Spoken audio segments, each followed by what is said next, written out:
Good morning. Good morning to our Riverwoods residents.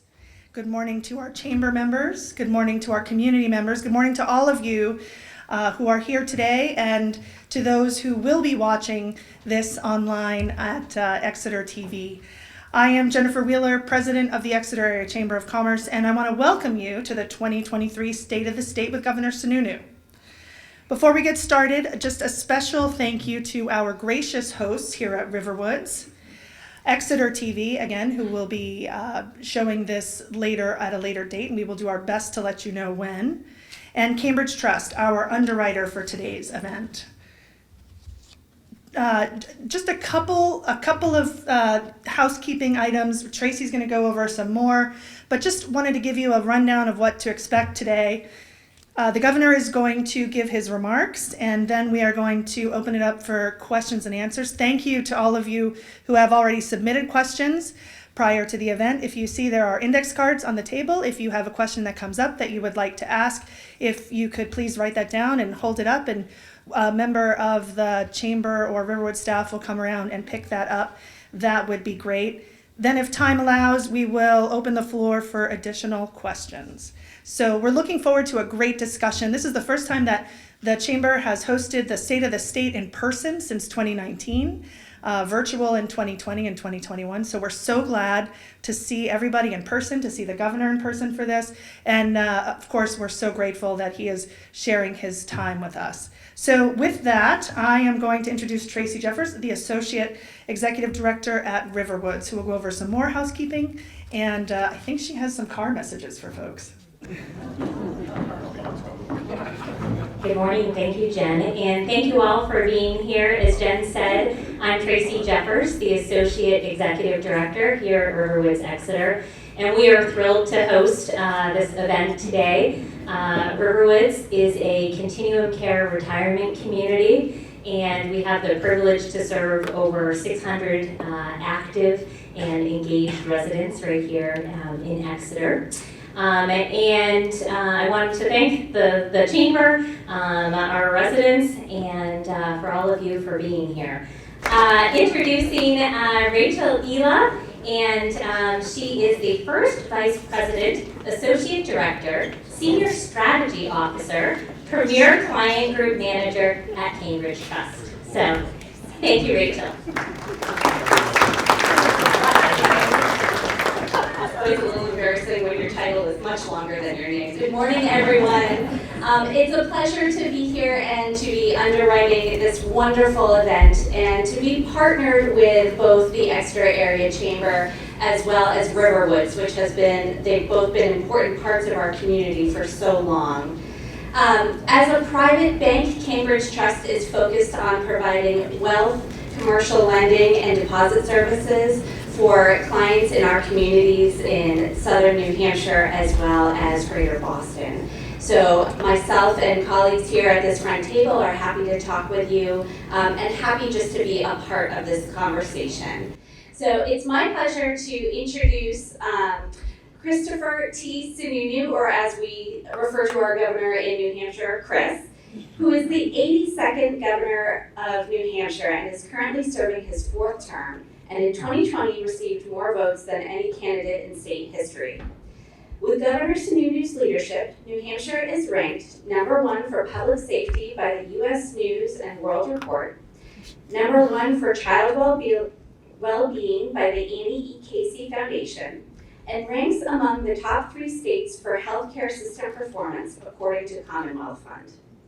Governor Sununu recently signed his 4th balanced state budget with no new taxes into law, which boasts $50 million for affordable and workforce housing and housing stability investments, more money for public education than ever before, including a revamp of the education funding formula to better target aid and provide more money per student, a significant across-the-board Medicaid rate increase for services to help recruit and retain critical workers, the single largest increase in salaries for state workers in nearly 50 years, and the elimination of the interest and dividends tax.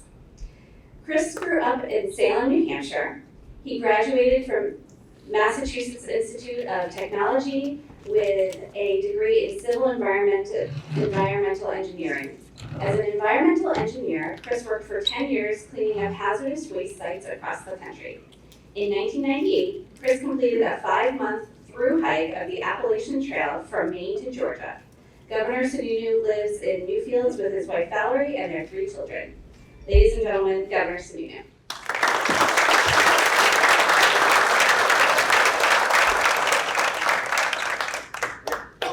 Good to see you. Oh, does that work? Yeah. All right. I'll talk fast in case it dies on us. How's everyone doing? Good. All right, well, it is great to be back here. I normally don't write speeches, and I didn't write a speech, but I did make notes, just in case. The fact that we're here, right? We've come so far in just the past few years. I think what I wanted to do is this. Let's talk about just where we are in terms of New Hampshire, right? What's happening here, what's been moving.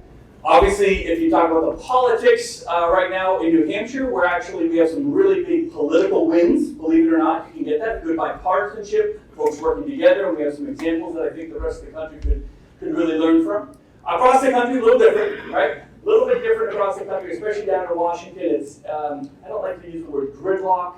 It's angry, right? I say it all the time, Washington has an attitude problem. That's their biggest issue. It's not a policy, it's just an attitude problem more than anything. But over the next 6, 7 months, 8 months, we really are the first in the nation when it comes to leadership in this country. We're the first in the nation primary. I think today you have 4 or maybe even 5, it's a little unknown, but 4 or 5 presidential candidates here in New Hampshire today, this morning. I think DeSantis is over in Hollis. Nikki Haley's going to be here. Former President Trump is doing a big luncheon in the Manchester area. I think maybe Vivek's here. Chris Christie might be doing a press conference there. This is where they're coming. And I tell them all, they do come kind of all through the office, right? Right now I'm just trying to make sure that they do New Hampshire the right way. And that's retail politics, right? Good retail politics leads to good retail management. And I think that's how New Hampshire separates ourselves really from the rest of the country. A lot of us who grew up here or who have been here for a few years, we get it. Like, this is kind of what's expected. But if you've lived in other parts of the country, you travel to other parts of the country, the idea that presidential candidates would come and stand on this stage, which, by the way, you should invite them all. You should demand that they all come here, not so they can talk to you, so you can ask them questions, right? And I tell them all, I give them all, I think, pretty good advice. I say, you got to go all across the state first, right? Don't just go to Manchester or Concord or Portsmouth. You got to go to Coos. You got to go to Grafton. And I had one, I won't say who, but I had one say, well, there's not a whole lot of voters up in Coos, Governor. I said, that's true. But when we down here in the southern tier see that you've gone to Coos, it shows us that you're respecting our state as a whole, right? You're respecting our fellow Granite Staters because they deserve and have the right to ask you any question as much as we do. So you got to do that. And I always say, he or she who goes north first puts themselves ahead of the pack. I haven't seen anyone go north yet, but we're just going. We're just getting new candidates in the race as of just last week and a couple weeks ago, which is kind of interesting. And that's the thing. I'm not here to talk about the presidentials, but that really is a reason. I talk about that because there is a reason we are first in the nation. It isn't because it's a nice tradition. It isn't because we do it really well, although we do it really well. It's because the demands that we place on candidates are very different than any other state. We don't care how much money you have. We don't care about your name ID. We got to look you in the eye, right? We got to buy off on you as a person first. Then we'll get to the policies. And that's a very different filter than the rest of the country. I think it's the best filter, right? Because it's about character more than anything else. So again, we will have our kind of moment in the sun as we do every 4 years. It's like our fifth professional sport in a way, right? It's like the World Cup of Soccer. They have the World Cup of Soccer every 4 years. We have the first in the nation primary in New Hampshire every 4 years. And everyone has their teams, right? Everyone picks this candidate or that candidate. But at the end of the day, everyone kind of galvanizes on a national level. But it really all starts here. And so we have that opportunity, but also that obligation, right? The obligation to engage, the obligation to do it right, the obligation to be positive, to demand more of them. Not more money or anything like that, or more political stunts and headlines. That's not what we're about here. If you come with that kind of stuff, you're going to get whisked right off the stage, as you probably should. But you got to come as an individual first and kind of deliver the character message. Now, as the governor, it's interesting, I've had pretty much all the Republican candidates come to my office. I had RFK Jr. come through, who's running on the Democrat side. I had Tulsi Gabbard, who had formerly run but is now an independent. I've had Andrew Yang come in just to talk about, again, what's going on here. And you're going to see all these other folks, right? These candidates don't come alone. They come with like their own spheres, if you will, of media and attention, gadflies, whatever you want to call it, right? And so it's a nice economic opportunity for us to be sure, but it's really, I think, the best opportunity to show how we differentiate ourselves. So, how do we differentiate ourselves? I appreciate the nice metrics that we're given. We are ranked really at the top of the heap across the board in a lot of different things, right? For the first time ever, we're ranked in the top 5 in infrastructure. A couple of the stats I like the most and I brag about the most, I think that are really the most telling. We are the lowest poverty rate in the country. And when you see the homelessness crisis, what's going on in other parts of the country, when you see, not that we don't have the issues here, of course we have homeless issues here, but to know that we have systems that actually manage it better than literally everywhere else in America, right? That we're creating opportunity for families or individuals better than anywhere else. Why? So how do we do that? It isn't because Chris Sununu said so. I'd like to take all the credit, but I can't. I'm a politician, I will, but I shouldn't. It's really at the foundation of who we are within the grand state, right? Our state motto, what's the state motto? Live free or die, right? And I always say it is not just 4 words on our license plate. That's pretty cool, 4 words. Everyone across the country wants to live free or die on their license plate. But it really is way more than that. Live free or die, at the heart of it, is how we govern. And how we govern is we putting individuals first, right? The government is not here to solve your problems. I'm not here to solve your problems. My job is to create as many doors of opportunity for you, your family, your business, your kids, whatever. And then if I can create as many doors of opportunity, as many options, then you do you. You figure out which door is best for you. It's not my job to tell you which door to go through. Other states have a very different way. Well, here's the door, and if you want this service, you got to go through that door.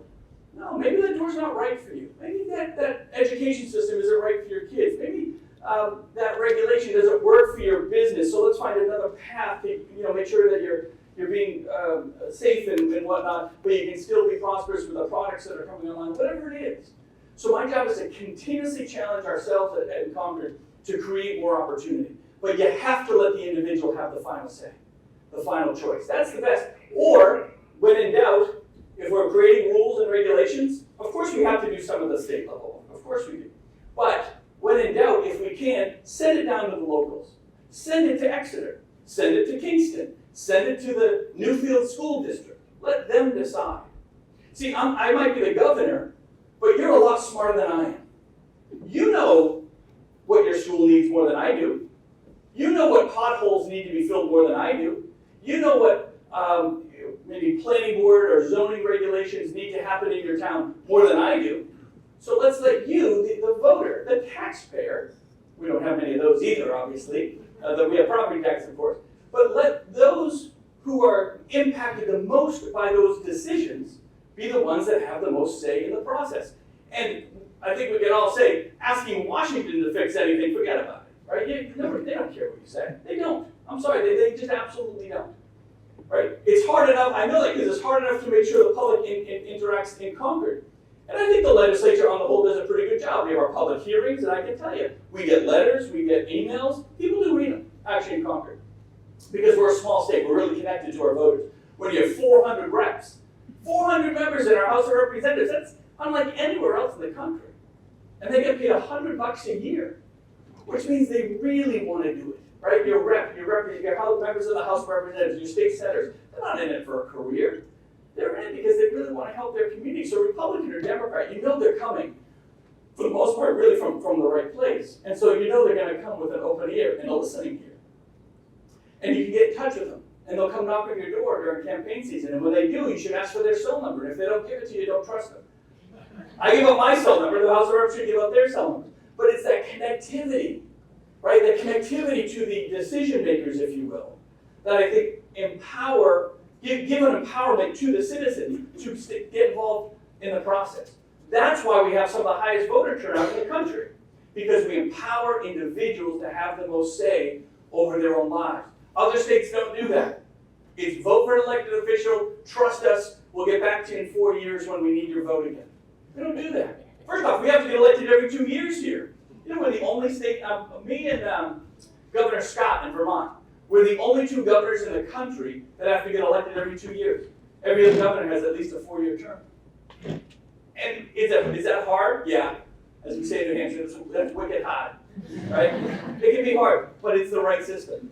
It's hard for me, but it's great for the 1.4 million people. Because if I'm doing my job, hopefully I can earn it and get reelected if I want it again.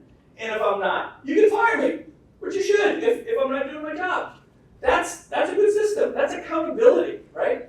And so we have this good, I'm an engineer by trade. I was a civil engineer and then I was an environmental engineer. I cleaned up hazardous waste sites all across the country. I did that for about 12 years. But I believe in systems, in a system where if it's working, great, and if it's not, you can fix it quickly. Usually government is terrible at that, but I've really tried to champion a bit of a different design. So this year comes along, and we have this amazing dynamic now. I've had Republicans run the legislature. I've had Democrats run the legislature, right? Still no tax increases, only tax cuts every time. We're always able to do it. And I don't stand up with the Democrats, even though they're on the different side of the aisle from me. I didn't stand up and say, well, the Democrats are running the legislature. I guess I can't get anything done. That's not an excuse. Good leadership can get stuff done no matter what hand they're dealt. You never know what you're going to be dealt in life, right? You don't know what's going to come around the next corner. You don't know what the elected officials are going to be. You don't know. I mean, we went through the pandemic. I mean, no one saw that one coming, right? When something hits you and you're not expecting it, does leadership go, I don't know what to do. I guess we'll all stand over here. Hopefully someone else will take care of it. There was a little bit of that in the pandemic, but not from us. We dove right into it. We said, politics be darned. Politics be darned. I was going to say politics be damned, but if my mother heard that, she'd like drag me out of here by my ear. But we said, we're going to throw politics aside. We're just going to do right by the state. I could write books on what I had to go through during the pandemic, but it was a team effort. And everyone jumped into it. Because there's a sense of empowerment. There's a sense of team here. So this year, very unique year, we have 400 reps. There's a couple of vacancies right now. A couple of them had to retire, but there's 200 Republicans and 198 or 199 Democrats. So the Republicans have the Speaker of the House. He got elected Speaker by 1 or 2 votes. He was Sherm Packard is our Speaker. Very smart move. The first thing he did is he went to the former Speaker, the Democrat, Steve Shurtleff, and said, you know, you're Speaker Emeritus, right? This isn't going to be a one-size-fits-all process. We're going to make sure the Democrats have leadership. The Democrats have leadership on committees. The Democrats have a say. Because at the end of the day, either we do it together or we get nothing done. Now, we go through a budget, and as we're going through the budget process, again, everyone said, you have a split house. You have kind of real extremists on the right. You have some real extremists on the left. You're never going to get anything done. Nothing's ever going to pass. Well, we didn't accept that. There were days when, even though the Republicans had the Speaker of the House, just because of attendance, maybe someone was sick or they were working, they couldn't show up, the Democrats have more people in the legislature than the Republicans, right? Depending on the attendance. It just happens sometimes. That's okay. They found a way to get it done. Not only did we get pretty much everything we wanted in the budget process done, but for the first time ever that in recorded history, the budget passed in this completely split House. In the Senate, it was 24-0, unanimous. Democrats and Republicans both said we all got the wins we wanted. Maybe not everything we wanted, but we all got some wins. This is a good budget in a bipartisan way. And then in the House, it was overwhelming. It was like 350 to 50 or something. First time that had ever happened on the first vote. And we can talk what's in the budget, but I think the most important message for folks in New Hampshire is we did not let politics stop us. We did let politics give us an excuse to get nothing done. And there are too many elected officials in this country that will very easily tell you, well, I couldn't do it. You know, they wouldn't let me do it. The legislature wouldn't let me do it. In politics, you win or you lose. You get something done or you don't. It's binary. There's no gray area, right? So that's it. There's either success or not. You don't blame the other side. Blaming the Democrats wouldn't let me get something done. That's like saying, I'm a basketball fan. The Miami Heat beat the Celtics, right? Did the Celtics stand? I'm sorry, yeah, Did the Celtics stand up and say, we would have won, but it's Miami's fault? No, you lost. You didn't get it done. That's crazy. Don't let them do that in politics or in government either, right? Either you get stuff done, you find a way, you understand the politics of what's going on, you work with the other side, you find bipartisanship. You give a little to get a lot. Either you do that or you don't. In New Hampshire, we did it as a team, right? The legislature, myself, working as a team, finding a way to get it done. That is why I call this a miracle budget. Now, there's some really great things in it, too. Right? The budget is the most important bill that we do every 2 years. Rebuilding the education formula. They discussed it for 25 years since they created it. No one ever had the guts to do it. But I brought everybody in. What do you need? What do you want to see? I want to simplify it here. It's getting too complex there. Our dynamics of education are changing in the state. We have this decreasing population of kids. Millennials and Gen Zs are having less kids later in life, right? So we just don't have as many kids in our school system as before. Maybe 3% on average, 2 to 3, 4% depending on the year. That's what our population in our schools drops. Now the state gives money to education as an example. We give money to schools pretty much based on a per kid basis, right? Per child we give a certain amount of money. And if you're on free and reduced lunch, we give you a certain amount of money. And there's some other special grants that are on top of that. It gets very complex. So first thing I said is let's simplify it. No one can even understand the formula. How can you expect the legislature to fix something if they don't understand the formula? It was really complicated stuff. I've been governor 7 years and I barely understood it, to be honest. But we dug in and we found a way. And we had a bunch of extra money on the side. So let's rebuild some of the schools. It's kind of one time. We have great teachers. We have amazing public school teachers in New Hampshire. And we're ranked as usually in the top 5 for education across the country. But you don't just rest on that. You don't settle, right? You make those reinvestments into the school so we have these great facilities. We want to be a place where people come. So the biggest challenge that we have, we're focusing on healthcare, healthcare, healthcare. There are 2 real crises going on in America right now. One is mental health, and we can talk about that. Whole different level and whole unprecedented level of mental health issues, specifically with young people right now. And it's really creating a domino effect of problems for the country. So you have to be willing to challenge yourself to create those doors of opportunity for those kids and those families in ways that we haven't thought of before. But the second big one is healthcare. Now we have amazing technology, we have amazing people in healthcare, but we're losing them, right? A lot of nurses post-pandemic say, you know what, we're burnt out, I'm leaving the field or whatever for whatever reason. And you can't blame them. I mean, God bless the nurses. They were working 80, 100 hours a week sometimes, putting everything they had on the table at a time when a lot of folks were kind of at home or the economy was slowing down in that March, April, May time frame of 2020. It was horrific. Let's not think about that too much. It was a really, really tough time for everybody. Nurses were there.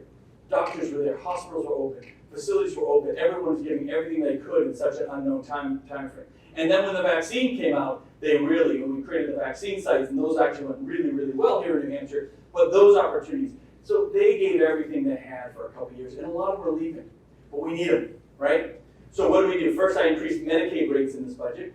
For those that are on Medicaid, low-income families, they get paid by the government with a Medicaid rate. Those nurses, you see a nurse for an hour, that nurse gets paid a certain rate based on the time that they were giving that individual. Well, we raised those rates substantially, like $135 million more into what we call our Medicaid rate, so that the nurses that are treating folks within the Medicaid system aren't doing it for 15 or even 20 bucks an hour. They're really getting paid what they should get paid. Social workers, especially as well. It's not just the nurses. You need social workers, the mental health workers, the MLADACs, the folks that are working in the drug and treatment world, all of those sorts, all those specialties.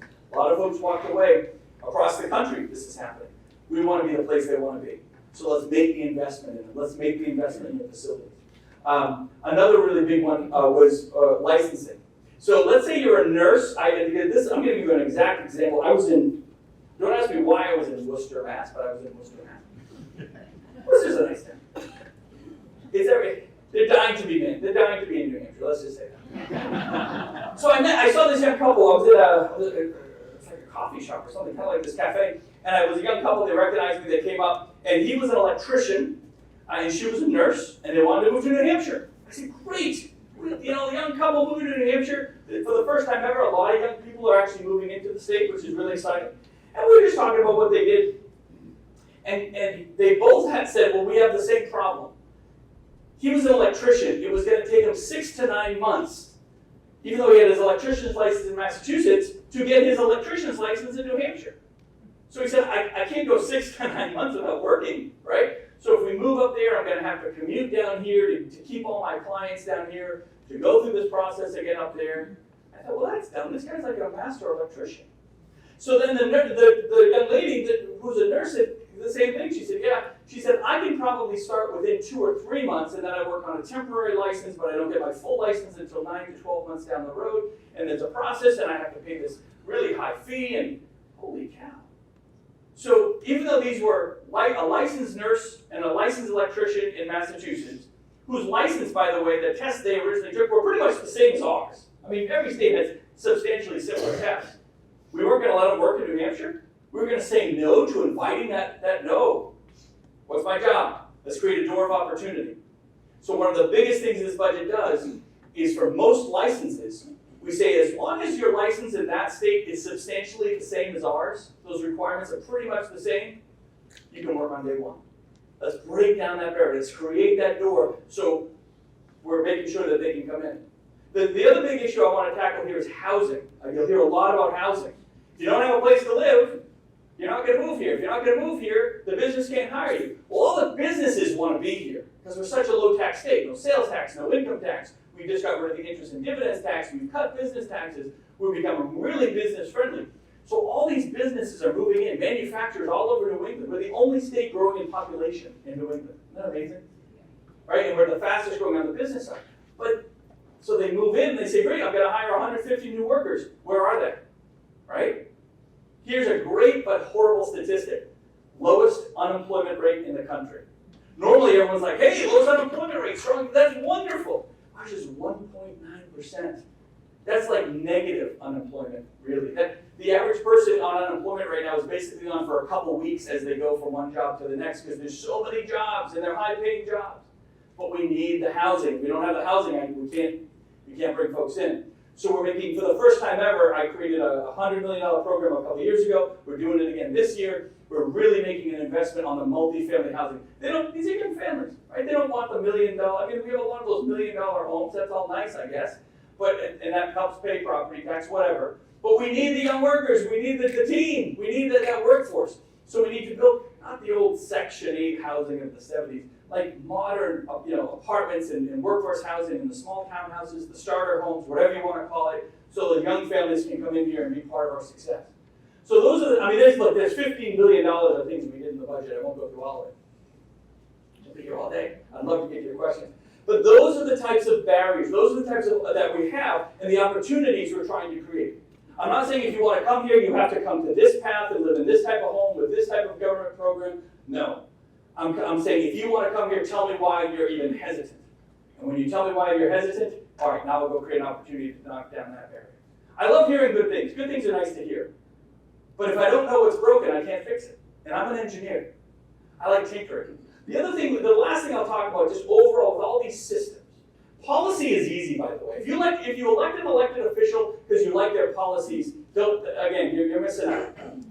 My 10-year-old, Leo, he's off playing video games today, or playing his basketball game, actually. Trust me, he has policy ideas. Yeah, I think the government should do this. I think we should be for that. Everyone has policy ideas. That's easy. Who knows how to redesign the system? Who knows how to rebuild the system based on that policy that creates another door of opportunity? That's what you got to challenge folks with. Don't let them get away with it, right? Don't let me get away with it. Don't let anybody get away with telling you, oh, I'm for this policy and this policy, so you should vote for me. Yeah, but what are you going to do to create mental health services in schools? Have you talked to the teachers who are seeing kids with mental health issues and they don't know where to turn or what to do?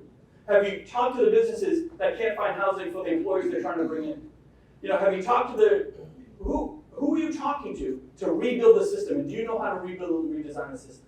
That's, I think, the future of a solid leadership in America.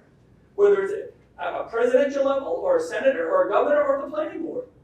We need to demand that they all understand how these things work. If they don't know how they work, how can we expect them to fix it, right? I just think we let folks get away with a lot. And I hold myself to a pretty high standard. I think you guys do too. I work hard for it, and we'll see where it all goes. But we have a lot of good stuff going for us in New Hampshire. A lot of really, really good stuff going for us.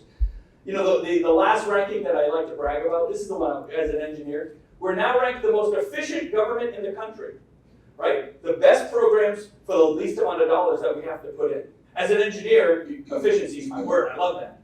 By the way, government is horribly inefficient, right? So being the most efficient in government is like being the best surfer in Kansas, right? The bar is set pretty low. I get that. But we are trying to lead by example, trying to be that gold standard. Another reason why, as all these presidential candidates come through, and hopefully they're stepping on the stage, hopefully you're inviting them all. And if they're not coming, let me know, because they all want to be my friend lately, so I'll make them all come if I have to. You tell me who you want. But really, hold them to that standard, right? Hold them to that New Hampshire, that graded state standard. And whether it's a Republican standing up here, or a Democrat, or me, or somebody else, doesn't matter. Hold all of us to a really good standard of accountability. And if you keep doing that, that keeps our system, I think, floating really high. Okay, I'm number 7 of 8 kids, which means I was one of the youngest. I could talk all day. Because when I started talking, if I stopped talking, no one paid attention to me for like 3 months. So I got to be careful. I will stop here. I could go on forever. Do we have questions, or however you guys want to do it? We'd love to hear what's happening. So, thank you. Is that on? Can you guys hear me? Yeah. Yes, good. Excellent. Thank you, Governor. I appreciate you taking the time and for your transparency and your comments. It's not working as well, so we're going to swap out. Like an ice cream cone. There we go. So we do have some questions that were submitted ahead of time, and today, if you still have a question that you'd like to ask and you want to write it on the index card, please raise your hand. Someone will come by and get it. But I have to ask, there's no way that I can read this as well as Helen Wallman can. So, Helen, where are you? Do you mind reading? Do you mind saying what it is that you put on this? Because I think it means more if it came from you.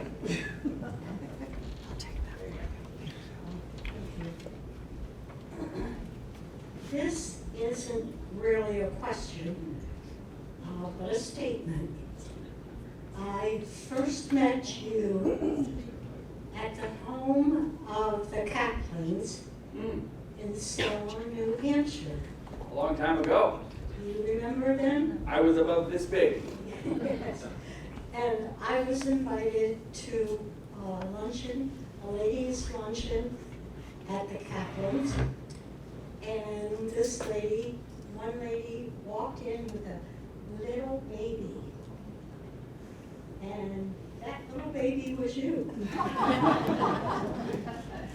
I might not look like a baby, but sometimes they act like it. My mother would say. And you were a very cute baby girl. Yes! Yes! That's all that matters. Thank you. Thank you for that.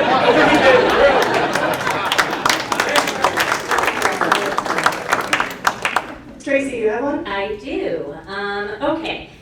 Next question. Why won't the state separate the liquor stores from the liquor commission? You're losing $500 million.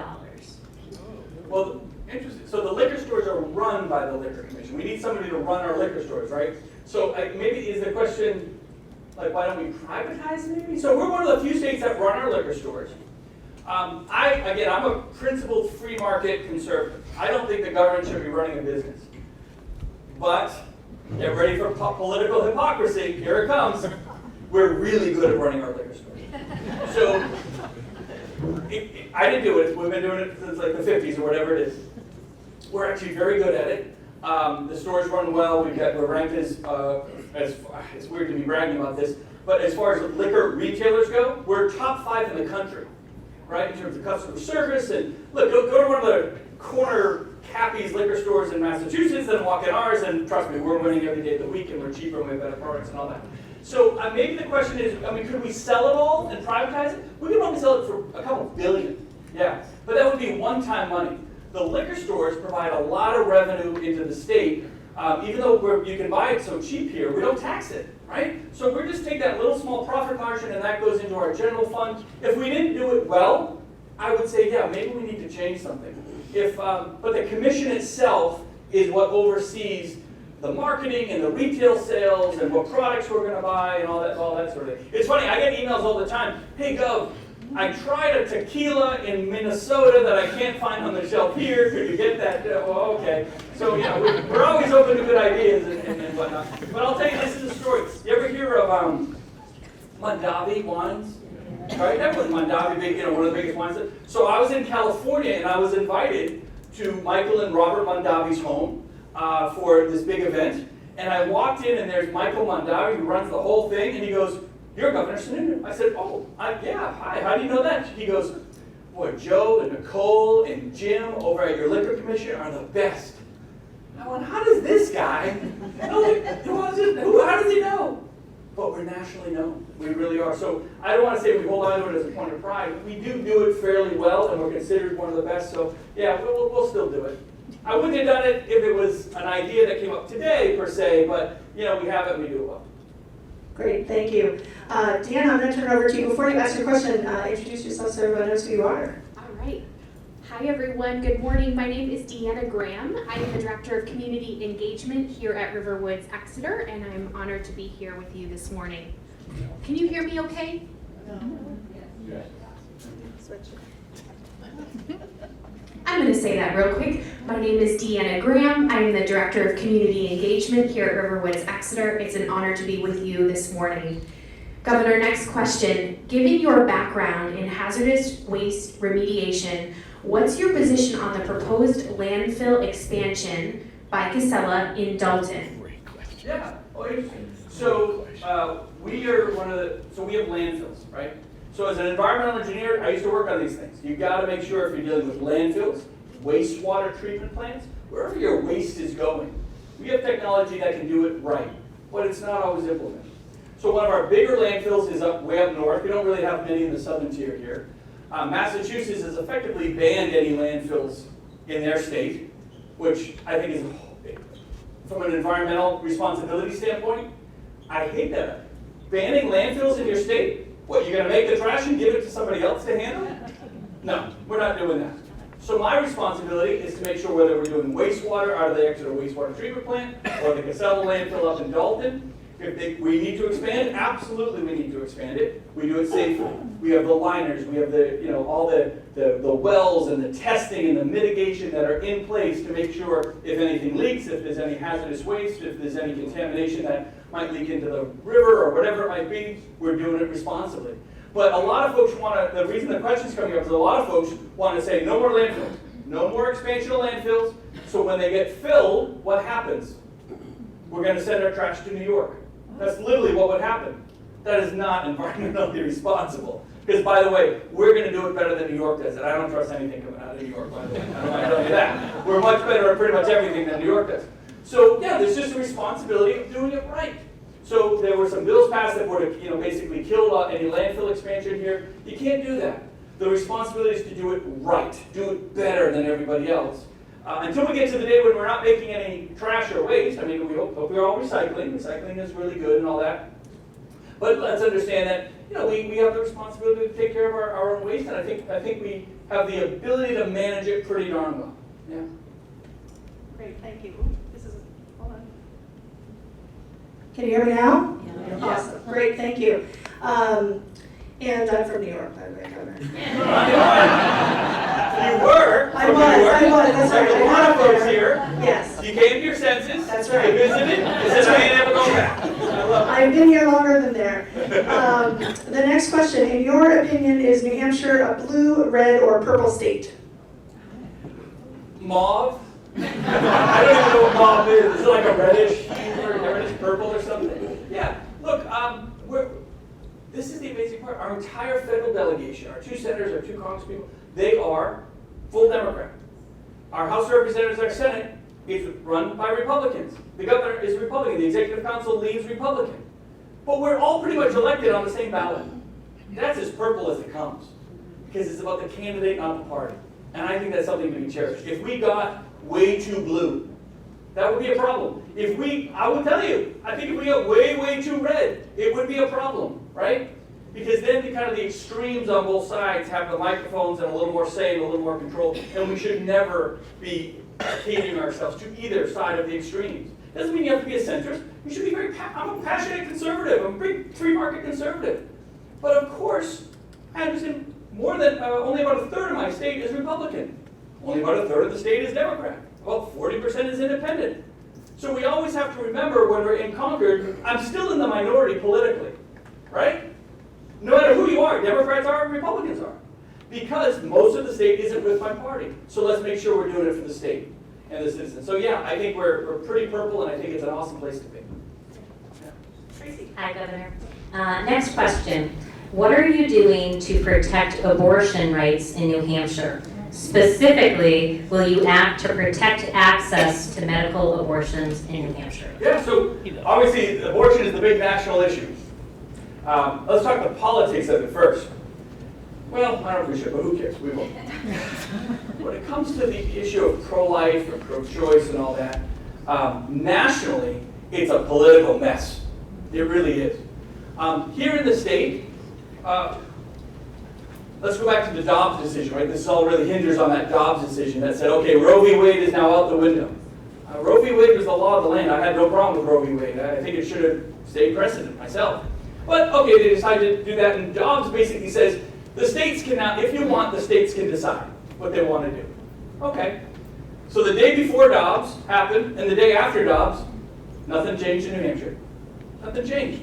Right? Making sure that women and families, by the way, like if you want to talk Planned Parenthood, for example, the majority of services out of Planned Parenthood are not abortions, guys. It's healthcare services for mostly women, but kids, especially on Medicaid, right? And you have one of those centers here that mostly, I mean, they do the abortions, and that's a whole separate thing. The government doesn't fund that. But most of those services are just basic healthcare services for a lot of these specifically low-income families. So yeah, the day before and the day after Dobbs, nothing changed. We're not looking to make any changes here. That's kind of it. It's a big political mess nationally, especially with Republicans. Republicans, I'm sorry, no matter where you are on the issue, we're terrible about talking about it.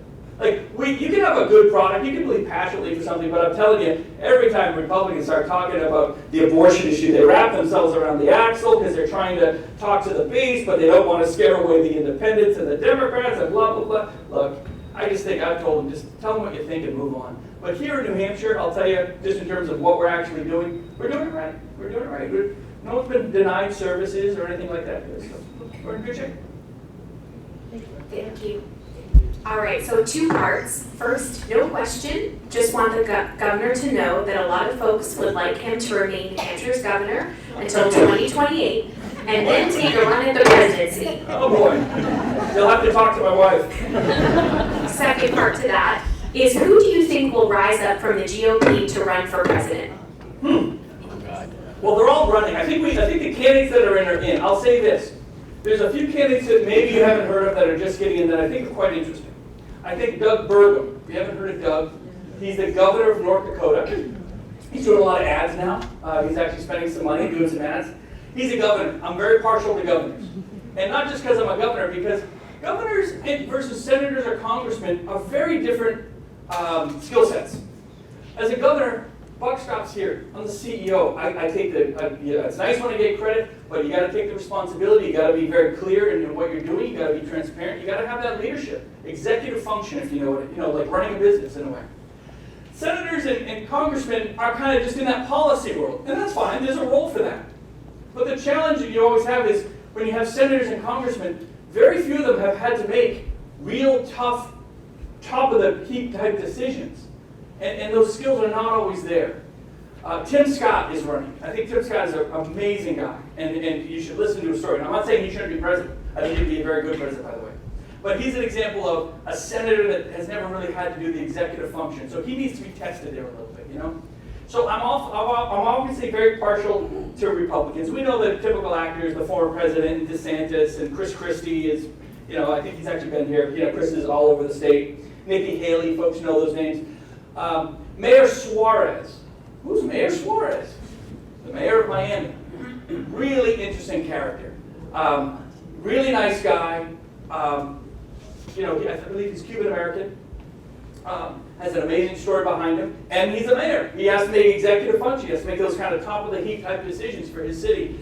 And if you look at Miami versus Chicago or San Francisco or New York, I mean, those cities are awful. Those cities are just so badly managed. He's really taken control of Miami and done a pretty good job there.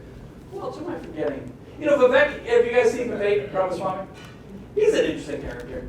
I think his issue, you know, I like that he's a new name, very passionate, incredibly well-spoken, like he can deliver, right? He gets people really excited. He's all about the woke stuff, and that's fine, but that isn't America's big problem right now. It's an issue, and government that's a cultural problem, right? And we all have very different sides to it, right? There's no solution to the woke thing. I mean, I can't stand wokeism. I hate cancel culture. I hate it. But it's an issue in our communities, and I'm a big believer, government is not going to solve a cultural issue. That has to be solved in the community. That has to be challenged. Understanding every community is different. Even in New Hampshire, let's do something local. Portsmouth, fairly liberal. I'm being kind, by the way. Extremely liberal city. But their solution to those types of issues is going to be different, very different than Salem, New Hampshire, which is a very conservative town, right? And that's okay. That's Salem's choice to make. That's Portsmouth's choice to make.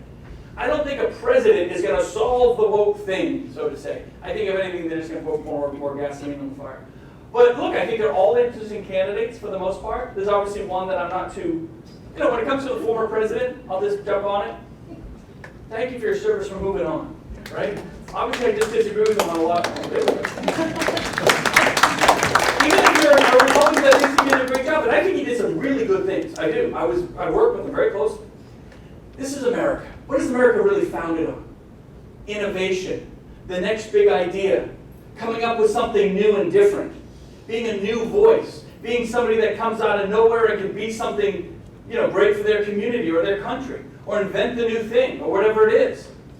So in America, is it in our DNA to say that the best leadership of tomorrow is yesterday's leadership? No way, we gotta go forward, guys. We're going forward, right? We gotta always be challenging ourselves to move forward with a new face, a new name, a new idea, whatever it is. So with the former president, he takes it a little personally. He takes everything personally. I think anyone who takes things that personally, by the way, go take care of your issues. We gotta move the country forward. I don't know what to tell you, right? It shouldn't be the country's. The country should have to spend 4 years managing his personal issues. We got to go forward. That's it. So I'll say thank you for your service.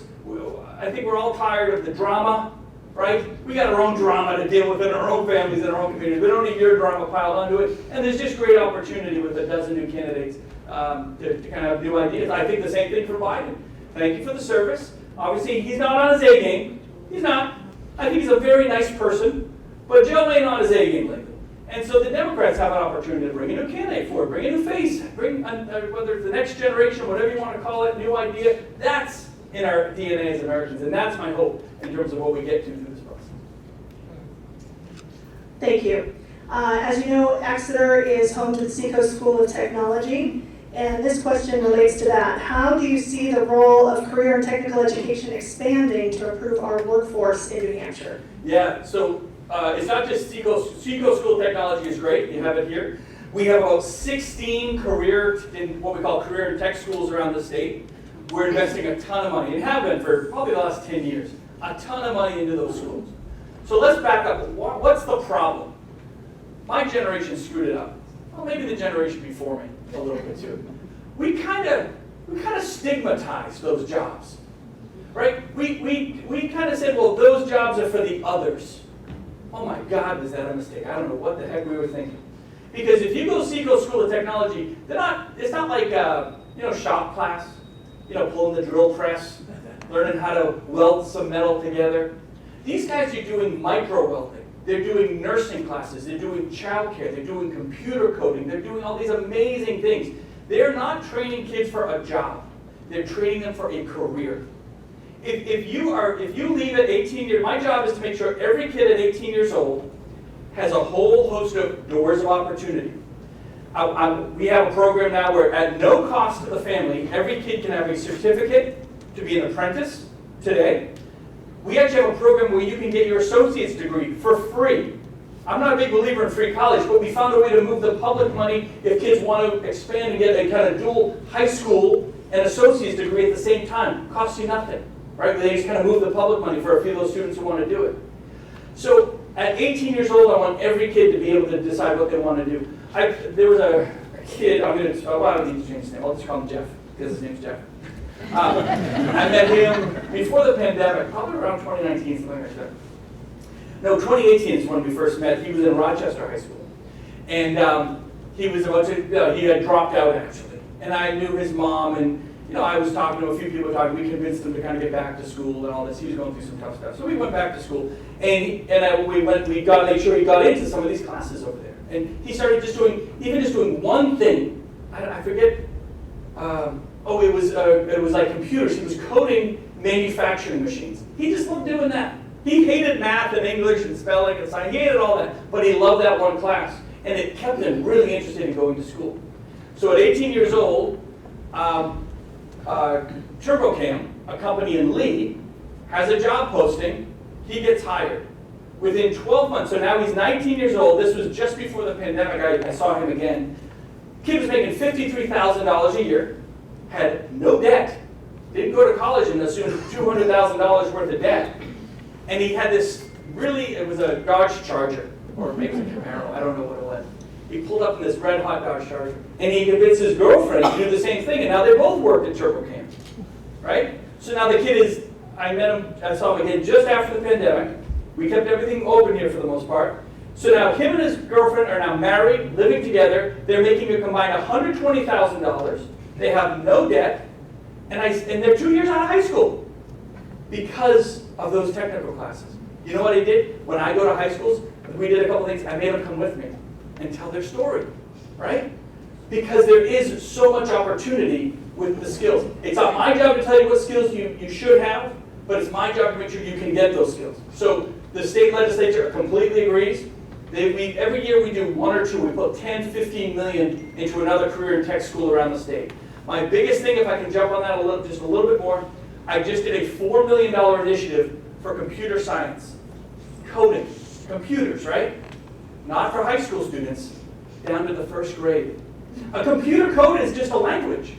Kids learn languages, right? When we were young, if you learned a language or you grew up in a dual language household, it was very easy for kids to learn Spanish and English or at the same time or whatever it might be.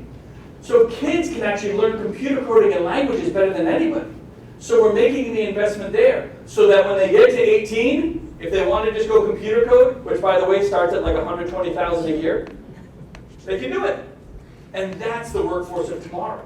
So it isn't just the Seacoast School of Technology. I think there's things we can do, doors of opportunity we can create within the public schools, especially, that, again, part of that program, if I might, if you're a school teacher, I will pay you a big bonus. The state will pay a bonus, it's like $5,000 or $10,000, to go and learn computer coding so you can teach it to your students. So we'll pay for everything and give you a bonus on top of all that. And then you come back to your classroom and incorporate computer coding starting in the first grade. And that program is open to every public school teacher in the state now. Because my job isn't to make sure, remember about 10, 20 years ago was, we need the highest graduation rate in the country.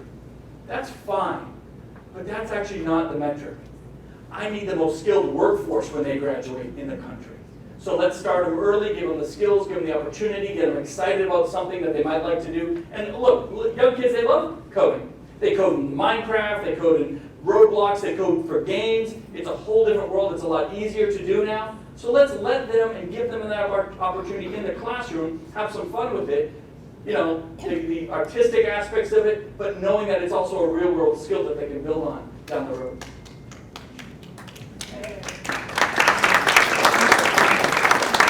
Thank you. Next question. This is fun. I can do this all day. I know you guys. I want to see it all day. It's great.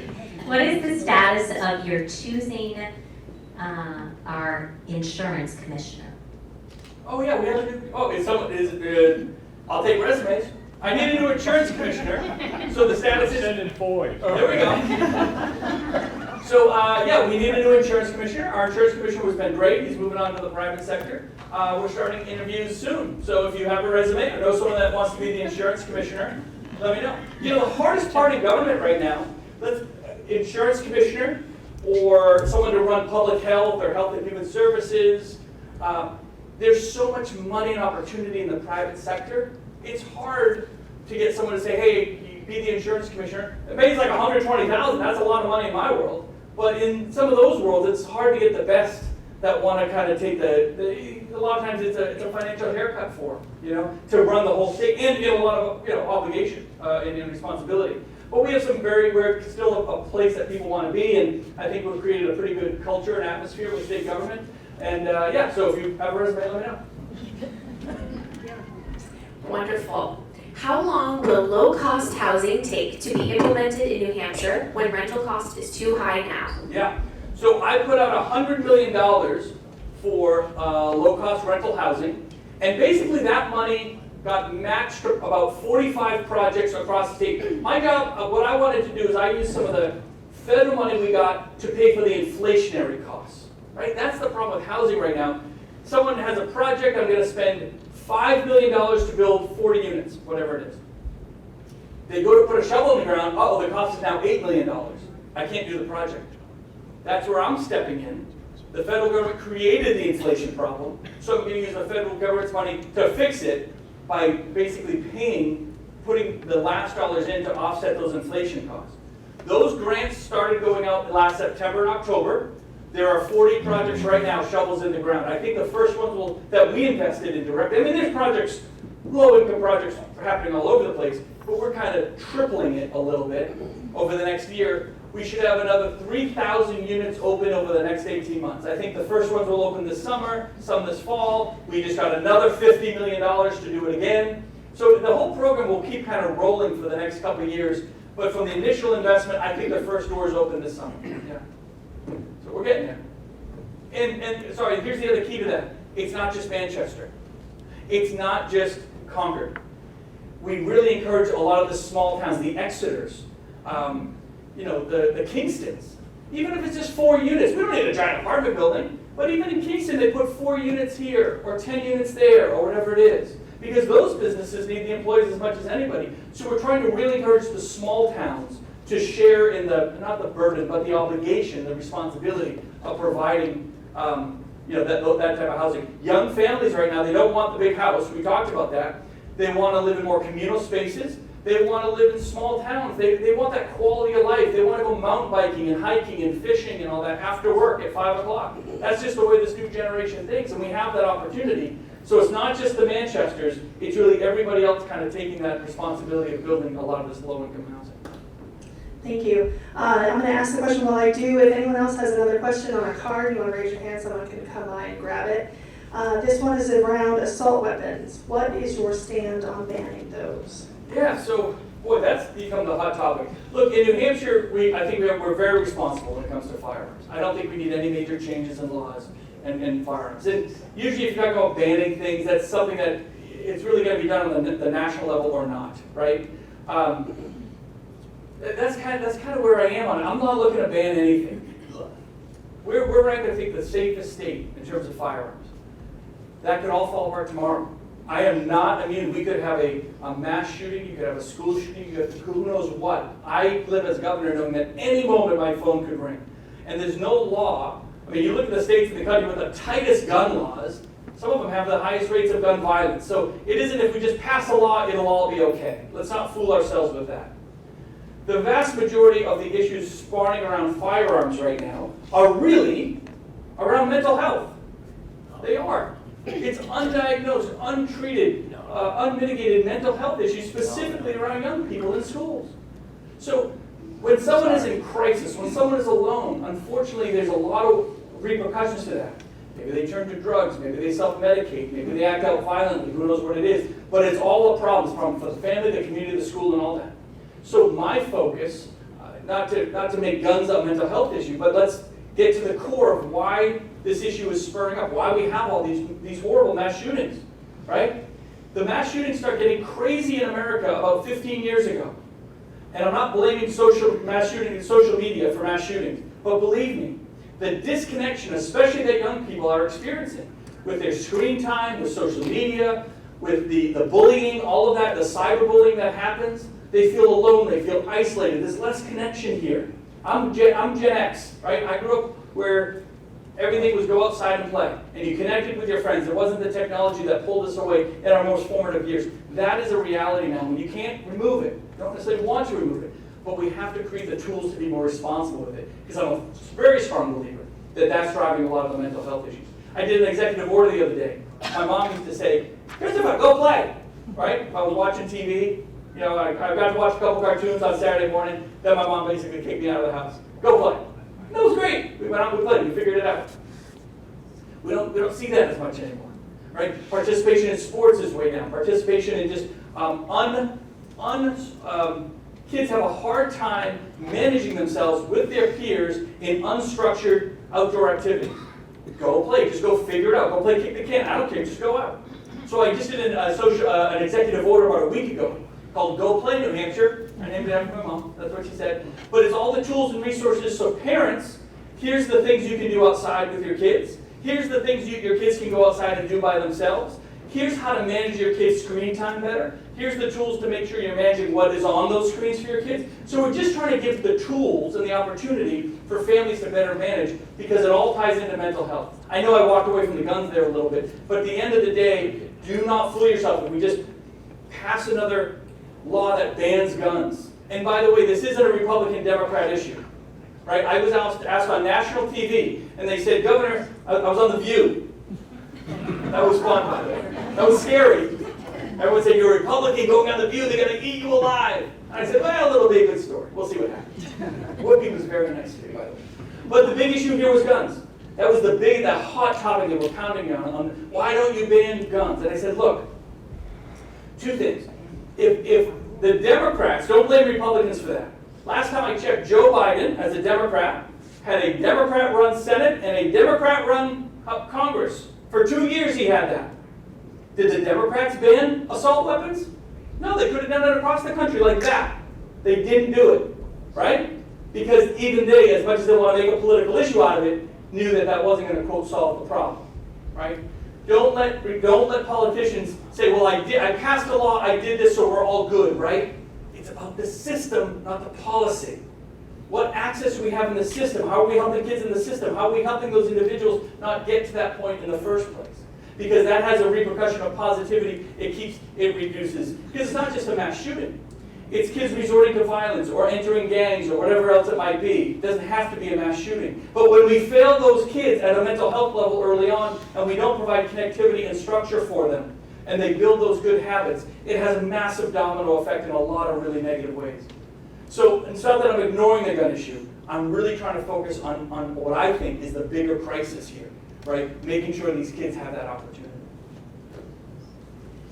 Thank you. And Whoopi was very nice. Well, enjoy Baylor.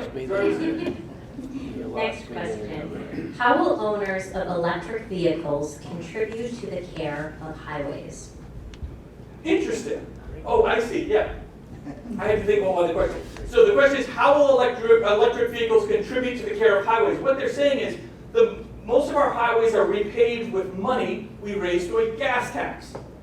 Lowest in the Northeast, by the way. But, so, as you buy an electric vehicle, you're not buying gas anymore. So our revenues at the state level for transportation are going down, right?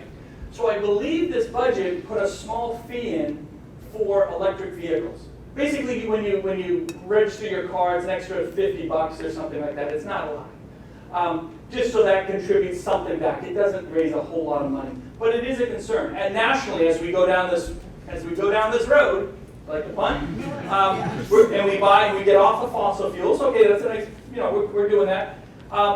This is going to be an issue. And so right now we have this infrastructure federal money that's come in. That's really just paying for the inflationary costs. It costs about twice as much to build a road today as it did 10 years ago. Now, our roads are ranked as some of the best in the country. And I would just tell you, drive around Exeter, New Hampshire, drive our highways, and then go to Massachusetts and come back and you'll be lovely. It is a real challenge. So I think they did put a small fee in just so the electric drivers are paying their fair share. They use the roads as much as anybody, and so they're paying something to actually contribute to the roads. So my sense is you'll see more and more of that. Not a higher tax, but obviously more and more states and more of it on the federal side will have to deal with that issue a little more aggressively. Thank you. All right, going back to the Dalton landfill expansion, why should New Hampshire accept rubbish from other states? Yeah, well, look, I don't like accepting rubbish from other states, right? right? I would love it if Massachusetts was responsible and expanded their landfills and did it right like we're doing it, right? But they're not. So it's a business, and look, if Massachusetts doesn't want to be environmentally responsible, then we'll do it for them. I guess that's the, we'll take kind of that community. But again, should I stop expanding landfills and tell New York to do it for us? No. By the way, that would cost you a fortune. Your property taxes would go through the roof. Because now we got to pay for those trucks, not just to drive to northern New Hampshire, to New York to drop your stuff off. So, look, I don't like that we do it necessarily, but if Casella wants to do that and they can do it safely and responsibly, then it's their business model to do it. And I think everyone should encourage Massachusetts to be environmentally responsible. Their environmentally responsible policy was to ban the expansion of landfills. And I get it, on the surface you're like, yeah, we're not going to be putting our trash into the ground. Where are you going to put it?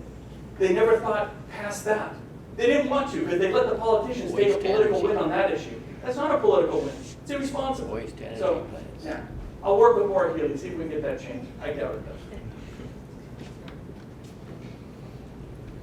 All right. We're done. We're tapping out? No? This is great. I think we have time for one last question. Okay, one last question.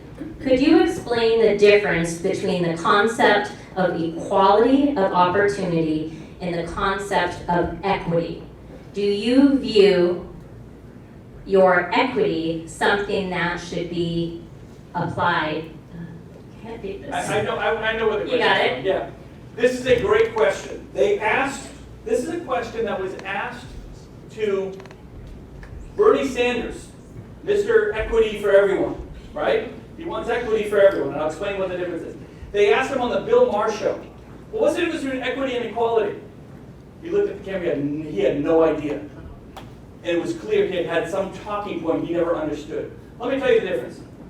Equality is, let's put it this way, we're all going to run a race, right?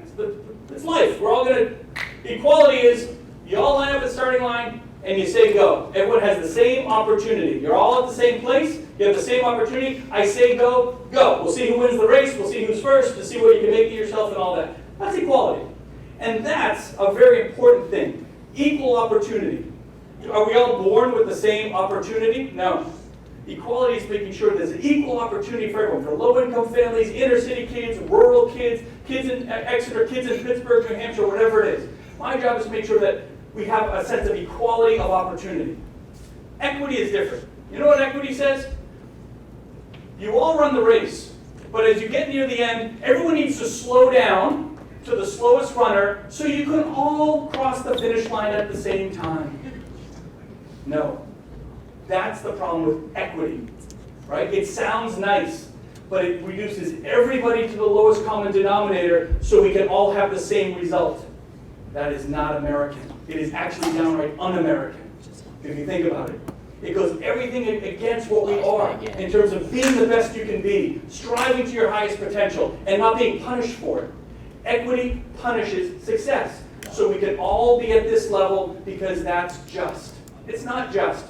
It's very unjust to everybody else except that one individual. So my job is to make sure everyone has their highest potential before the race even starts, before they decide what they want to do, where they want to live, what school they want to go to, what path, what door of opportunity they want to walk through. That's where it gets back to my doors of opportunity. That's equity. That's equality. See, I didn't run it. That's equality. But this concept of equity that is permeated through the country, it's done so in a very negative way, and it holds people back from their potential. You want a lot of equity? Go to Europe. You tell me how it's working. That's not American. We want people to strive. We want people to know that their potential is limitless. Not if you get too successful, we're going to have to hold you back. Because that guy might get his feelings over here, might get his feelings hurt, or whatever it might be. I just think that it's a very important question. It's something most people miss. But it's at its heart, you don't have to have a huge argument about it, but let's just make sure that we're doing everything here to get everybody off on the right foot. That's New Hampshire. That's the individual. Live for your God. I'm the governor. It ain't about me. It's about you, right? Every day I got to wake up first with a sense of gratitude. We're New Hampshire. Who's not excited about that, right? A sense of opportunity. We all have bad days, but you got to put your hands together and say, what am I going to make myself today? What am I going to do for somebody else today? What else can I challenge myself to give to my community? And I'm not saying that as a governor, I'm saying all of you. Everyone thinks my dad, my dad was governor. And then he was White House chief of staff. People think my dad got me into politics. No. I was number 7 of 8 kids. How do you have the best control over your family's destiny when you have 8 children? Your mom joins the school board. That's what it was. My mom joined the school board. My dad was an engineer. He was on the planning board. And we just grew up in a family where they just taught us, you gotta give. He calls it tithing your time. You gotta find your thing. And everyone's thing is different. For some people, it's being a nurse or being a teacher. For some people, it's running for office or joining the planning board or the school board or running for governor or donating time at a nonprofit. But we all have the responsibility to find our thing and give. Give of our time. Give a little something. This ain't a career. I appreciate people want me to stay forever. That's not going to happen. I don't know what I'm going to get. But giving of your community, whether it's at the local level or the state level, it's not a career. It's just how you give back a little bit. And then you create that hopefully bigger opportunity for somebody else. Rising tide floats all boats. Community first, not government. Community and individuals first. And that, again, goes back to why New Hampshire is so special, why this granite state, live free or die thing is so different than the other 49 states. Why when I travel the country, I have so many governors going, how do you have the lowest poverty rate? Wait, how do you have the lowest unemployment rate? How do you have some of the highest wages in the country? Why is everyone wanting to move to your state? How are you doing it? Because we're not putting politics first. We're letting communities put themselves first and individuals challenge themselves, right? We provide the equality here as best we can so that everyone else on a local level can hit their potential. This was awesome. This was a lot of fun. Thank you guys. Before we close, just one thing. One, I want to thank everybody for taking the time. It was such thoughtful questions together. I really appreciate it. I know we didn't get to all the questions. If your question wasn't asked or if you have additional questions, reach out to the governor's office. He can, and this is Tyler, you can defer your question to the right folks. So I have your cell phone here, and we were going to take a selfie of everybody here. That, Is that his cell phone? that's not my cell phone. I don't know about that. Okay, oh yeah, here we go. All right, let's do this. As a governor, I've become a master at the selfie. Yeah, wait, Tracy's coming. I'm going to give the credit to Charlie Baker time with this one. Thank you. Great. Thank you guys. Thank you very much. So thank you so much. I again want to thank the governor and his staff for making today possible. Thank you to Riverwoods and the team here for being a wonderful host. Thank you to Exeter TV for being able to capture today's discussion, and our sponsor, Cambridge Trust. And again, thank you to all of you for showing up, being here, and having such great questions, which led to such a wonderful discussion. So thank you so much. Have a great day, and we look forward to seeing you soon.